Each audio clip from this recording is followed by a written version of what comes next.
নির্বাচন কমিশনের বর্তমান তফসিলে থাকা ৬৯টি প্রতীকের সঙ্গে নতুন আরও ৪৬টি প্রতীক যুক্ত করা হয়েছে। তবে এ তালিকায় শাপলা রাখা হয়নি। এর ফলে কোনো রাজনৈতিক দল তাদের দলীয় প্রতীক হিসেবে এ মার্কা পাচ্ছে না। এ সিদ্ধান্তকে প্রহসনমূলক ও পক্ষপাতমূলক বলে মন্তব্য করেছেন জাতীয় নাগরিক পার্টির নেতারা। ইসির সিদ্ধান্তকে প্রত্যাখ্যান করে বিষয়টি রাজনৈতিক ও আইনগতভাবে লড়ার ইঙ্গিত দিয়েছেন তারা। ইসির সংশ্লিষ্ট কর্মকর্তারা জানান, কমিশনের তফসিলে প্রতীক যুক্ত করতে সংশ্লিষ্ট কমিটি মোট ১৫০টি প্রতীক চূড়ান্ত করে। কমিশন ১৫০টির মধ্যে কাটছাঁট করে ১১৫টি প্রতীক তফসিলে যুক্ত করার সিদ্ধান্ত দেয়। সিদ্ধান্ত অনুযায়ী ১১৫টি প্রতীক আইন মন্ত্রণালয়ের ভেটিংয়ের জন্য পাঠানো হয়েছে, এতে শাপলা নেই। গত ২০ জুন দল হিসেবে নিবন্ধনের জন্য ইসিতে আবেদন করে এনসিপি।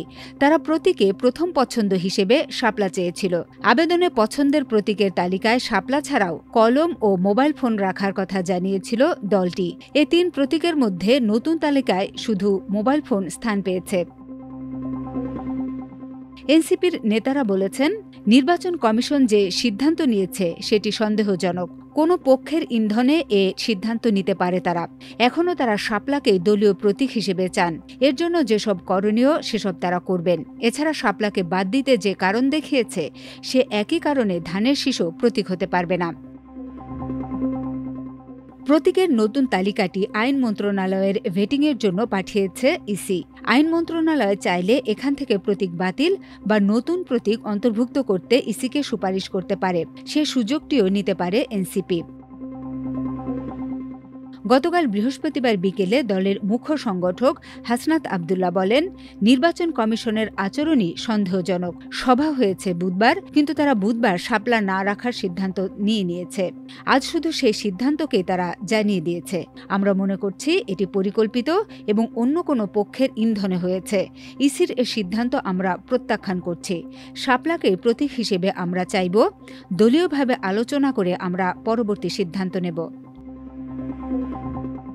এনসিপির সিনিয়র যুগ্ম আহ্বায়ক আরিফুল ইসলাম আদিব বলেন, আমরা শুরু থেকেই বলছি নির্বাচন কমিশনের আচরণ পক্ষপাতমূলক। তারা তাদের কার্যক্রমের মাধ্যমে সেটি আবারও প্রমাণ করেছে। শাপলাকে প্রতীক হিসেবে তফসিলভুক্ত না করা প্রহসনমূলক সিদ্ধান্ত বলে আমরা মনে করছি। আমরা শাপলাকেই প্রতীক হিসেবে চাই। তার জন্য রাজনৈতিক এবং আইনগতভাবে বিষয়টি বিবেচনা করব। এদিকে শাপলা প্রতীক যদি না হতে পারে তাহলে ধানের শীষও প্রতীক হতে পারবে না বলে মন্তব্য করেছেন এনসিপির আরেক মুখ্য সংগঠক সার্জিস আলম। বুধবার রাতে ফেসবুকে এক স্ট্যাটাসে ক্ষোভ প্রকাশ করে তিনি বলেন, শাপলা জাতীয় প্রতীক নয়, জাতীয় প্রতীকের একটি অংশ। একইভাবে ধানের শীষ, পাটপাতা এবং তারকাও জাতীয় প্রতীকের অংশ। শাপলা যদি রাজনৈতিক দলের প্রতীক না হতে পারে তাহলে ধানের শীষও প্রতীক হতে পারবে না। আর যদি জাতীয় প্রতীকের যে কোনো একটি অংশ রাজনৈতিক দলের প্রতীক হতে পারে তাহলে শাপলাও হতে পারবে।